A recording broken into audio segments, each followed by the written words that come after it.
आज हम लोग सीखेंगे रिगार्डिंग कंडीशनल फॉर्मेटिंग। अब फर्स्ट थिंग ये आता है कि कंडीशनल फॉर्मेटिंग है क्या। तो देखिए, इसका नाम में ही सब कुछ दिया गया है।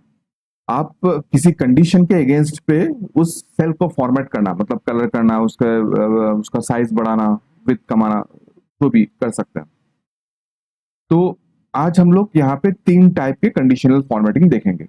मैं यहाँ पे पहले से ही डेमो डेटा बना चुका हूँ। पहला हो गया कंडीशनल फॉर्मेटिंग बाय टेक्स्ट। किसी एक टेक्स्ट को लेंगे और उसमें हम लोग फॉर्मेटिंग करने का कोशिश करेंगे। Second, conditional formatting by number, number के ऊपर डिपेंड करेंगे।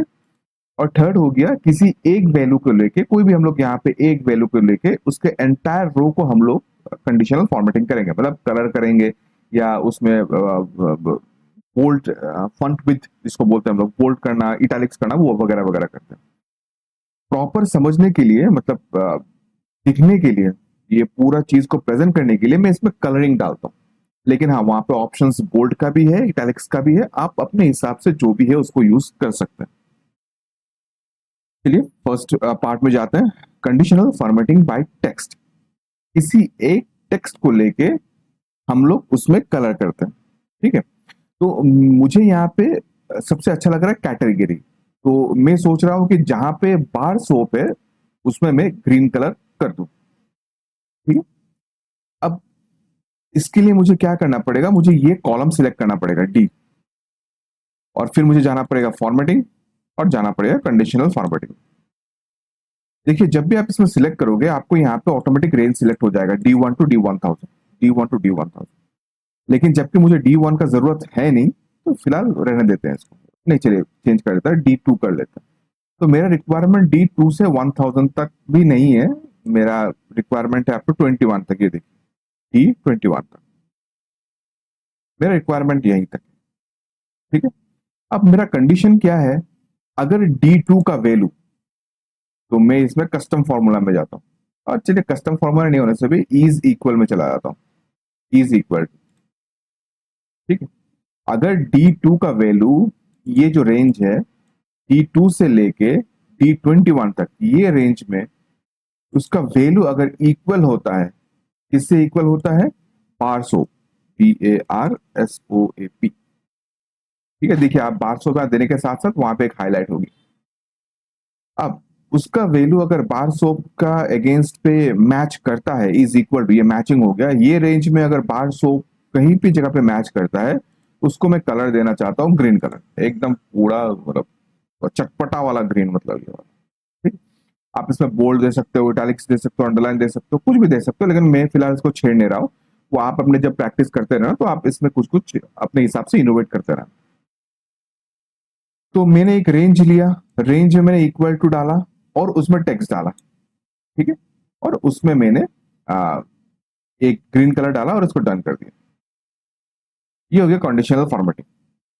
वो एक रेंज में जिसका इक्वल बार सोप के साथ हो रहा है, वो उसमें ग्रीन हो जाएगा। ठीक है, अब देखिए, कभी कभी इज इक्वल टू काम करता नहीं है, जबकि इज इक्वल टू एक एरिथमेटिक ऑपरेटर है, मतलब इक्वल टू, जैसे कि 2 इक्वल टू 3, वो न्यूमेरिक में ज्यादा यूज किया जाता है। तो हम लोग इसमें और एक चीज यूज कर सकते हैं, टेक्स्ट कंटेन। ठीक है, या टेक्स्ट इज एग्जैक्टली। अगर मेरा टेक्स्ट एग्जैक्टली मेरा बार सोप है, तब मैं, चलिए ग्रीन करता हूं, मैं इसको अभी ऑरेंज कर दे रहा हूं। तो टेक्स्ट में आप हमेशा टेक्स्ट एग्जैक्टली यूज करना।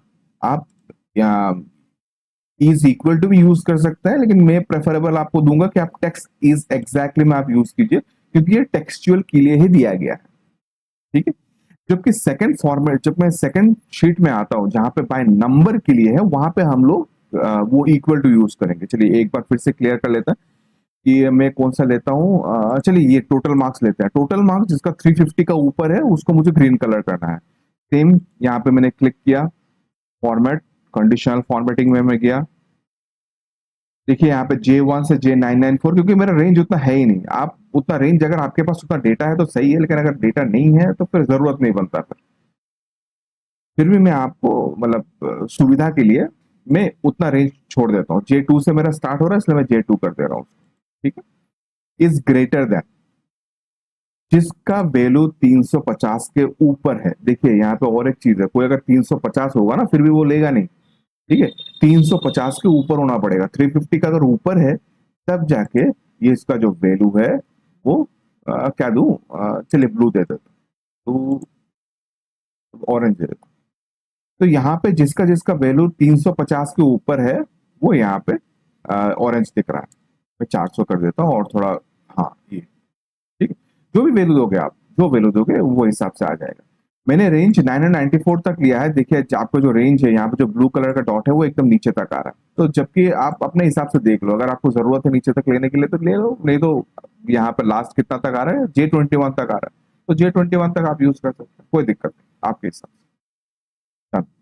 ओके, तो ये हो गया टेक्स्ट बाय नंबर, पर sorry conditional formatting by number. अभी हम लोग थर्ड पार्ट में जाते हैं जहां पे हम लोग क्या करेंगे, किसी सेल कोई भी एक वैल्यू को बेस करके, कोई भी किसी का भी सेल का वैल्यू को बेस करके हम लोग इसके पूरे जो रो है, रो को हम लोग कलर करेंगे। तो कैसे किया जाए, देखिए ये पूरा खेल ना वो उसी का ही है, मतलब रेंज का ही है। तो मैं क्या करता हूं, मैं अभी किसी में सिलेक्ट नहीं कर रहा हूं, या मैं सिलेक्ट कर सकता हूं अगर मैं पूरा सिलेक्ट कर दे रहा हूं। चलिए ये पूरा सिलेक्ट कर दे रहा हूं, ठीक है। अब मैं जाता हूं डेटा में और कंडीशनल फॉर्मेटिंग में, सॉरी फॉर्मेटिंग में जाता हूं और कंडीशनल फॉर्मेटिंग में जाता हूं, ठीक। अब देखो मेरा वैल्यू सिलेक्ट हो चुका है A1 टू H21, H21 तक तो सही है, लेकिन A1 ये काफी नहीं है। A1 मुझे चाहिए नहीं, मुझे A2 से चाहिए, ठीक है। मेरा A2 से आ गया, A2 से लेके H21 तक। अब मुझे इसमें ये करना है कि जिसमें जिसमें बार सोप है कैटेगरी, मैं दूसरा एक वैल्यू फिर से दिखाऊंगा, लेकिन अगर मैं देखना चाहता हूं कि जिस कैटेगरी में बार सोप है उसका पूरा जो ये रो है वो अंडरलाइन हो जाना चाहिए।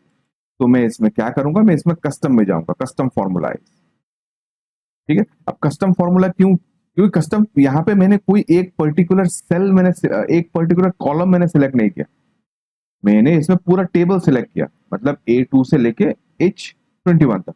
तो मुझे तो बताना पड़ेगा ना ये, मतलब जो कैटेगरी है, जैसे कि बार सोप जो है, ये बार सोप मुझे पूरा ग्रीन करना है, तो मुझे वो एक्सेल को बताना पड़ेगा कि D2 में, ये जो D2 है इसका जो नंबर है, सेल नंबर है, D2 का वैल्यू अगर बार सोप है तभी उसको पूरा ग्रीन करो, और वो उसके लिए मुझे कस्टम फॉर्मूला में ही करना पड़ेगा। तो मैंने इक्वल टू डाला, मैं पहले वाला जो टेक्स्ट है, मतलब फर्स्ट सेल नेम का जो फर्स्ट नेम है उसको मैं एब्सोल्यूट कर रहा हूं, लेकिन वाला सेकंड वाला को मैं एब्सोल्यूट नहीं कर रहा हूं, ठीक है। इक्वल टू, मैं इसमें क्या कर रहा हूं, बार सोप दे दे रहा हूं। आप देखिएगा मैंने दोनों चीज को इन्वर्टेड कॉमा में दिया। अगर D2 ठीक है बार सोप है तब वो पूरा ग्रीन हो जाएगा। डन, परफेक्ट, अच्छा से हो गया, ठीक है। चलिए इसको दूसरे तरह से करते हैं, इसको डिलीट कर देता हूँ फिलहाल मैं, फॉर्मेटिंग, कंडीशनल फॉर्मेटिंग, चलिए इसको मैं डिलीट करता हूँ, फिर दूसरा एक करते हैं, ठीक है। तो दूसरा फिर से करेंगे, फिर से ये सिलेक्ट किया, ठीक है। अब फॉर्मेटिंग, कंडीशनल फॉर्मेटिंग, अब वही सेम चीज, मैंने रेंज लेना मुझे बाकी है, जबकि मुझे A1 का मुझे चाहिए नहीं, क्योंकि A1 से लेके H1 तक वो हेडर है, मुझे A2 से चाहिए। तो मैंने A2 से लेके H21 तक किया, मैंने मेरे माउस कर्सर को देखिएगा, A2 हो गया, A2 और ये H21, ठीक। अब मैं चाहता हूं कि टोटल रेवेन्यू जिसका अराउंड 15,000 से ज्यादा हो उसमें ग्रीन कलर आना चाहिए, ग्रीन ऑरेंज आपके हिसाब से आप दो, मैं मुझे ग्रीन इसलिए दे रहा हूँ क्योंकि वो थोड़ा चटपटा लग रहा है, आंखों में लग रहा है, मतलब आपको देखने में थोड़ा आसानी होगा। तो मैं फिर से कस्टम फॉर्मूला में जा रहा हूँ। अब टोटल रेवेन्यू मतलब वो एच कॉलम में है, तो मेरा आएगा एब्सोल्यूट एच, सिर्फ मैं एच को एब्सोल्यूट कर रहा हूँ, टू को मैं एब्सोल्यूट नहीं कर रहा हूँ, ठीक है। Equal to, oh sorry, is greater than 15,000, जिसका H2 अगर 15,000 से ज्यादा है वो ग्रीन कलर होता है, बस हो गया। तो अगर मैं इसका वैल्यू चेंज करता हूँ इन एनी केस, जैसे कि 15,000 में, ओ 15 से ज्यादा है ना जी, देखिए 15,000 से मैंने ग्रेटर लिखा था, तो 15,000 में यहाँ आएगा नहीं, ये 15,001 में आएगा, क्योंकि 15,000 से ज्यादा लिखा मैंने, उसमें इक्वल साइन नहीं दिया। लेकिन अगर मैं उसमें इक्वल साथ देता हूँ, जैसे कि मैं अगर फिर मैं उसमें चेंज करके अगर जाता हूँ, मैं इसमें देखिए इक्वल मतलब ग्रेटर देन इक्वल टू, तब देखना ये 15,000 ले लिया। ठीक है, छोटे मोटे चीज है, मेरे ट्यूटोरियल में आपको दिख जाएगा, मिल जाएगा ये सब चीज, एकदम इजी चीज है। ठीक है, आज के लिए इतना ही, थैंक यू।